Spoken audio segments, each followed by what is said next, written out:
So for Race Equality Week 2023, we promoted the My Name Is campaign. We sent invitations for the webinars to all the staff, and we promoted the 5-day challenge and the Big Promise. The whole kind of week in general was actually really brilliant, particularly because we don't currently have the resources to put the time in ourselves, and we don't really have that lived experience either. So to have Race Equality Matters basically provide all of the information and materials that we needed in a really easy to use way, it was just absolutely brilliant.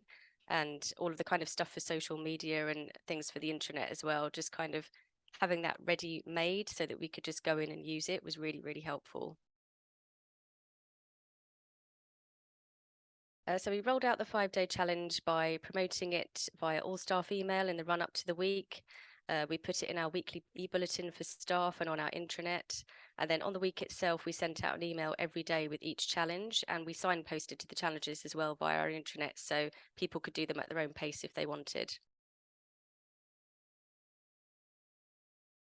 What was really good about the 5-day challenge was that it was bite-sized challenges. That was really helpful for us because people are very pushed for time.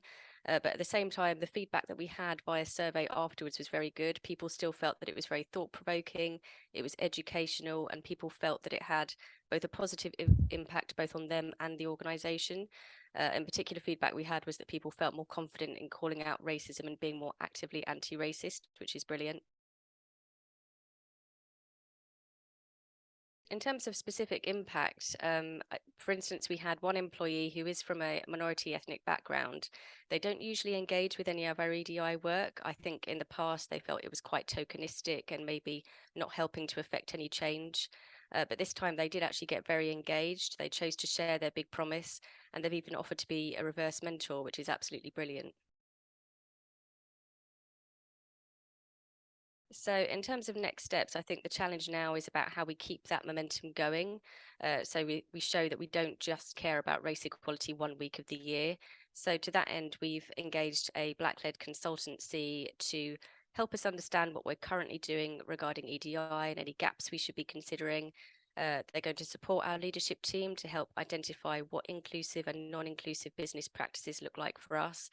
And they're going to help us develop and deliver some training sessions for our staff based on the information gathered during those activities. I think it's important that we had a Black-led consultancy because, I think there's several reasons that we're not a very diverse organisation. That's something we need to work on. The staff that we do have that are from minority ethnic backgrounds, as I said, I think in the past, they felt that the activities we've done have been a bit tokenistic. They've not been meaningful. They've not helped to affect change.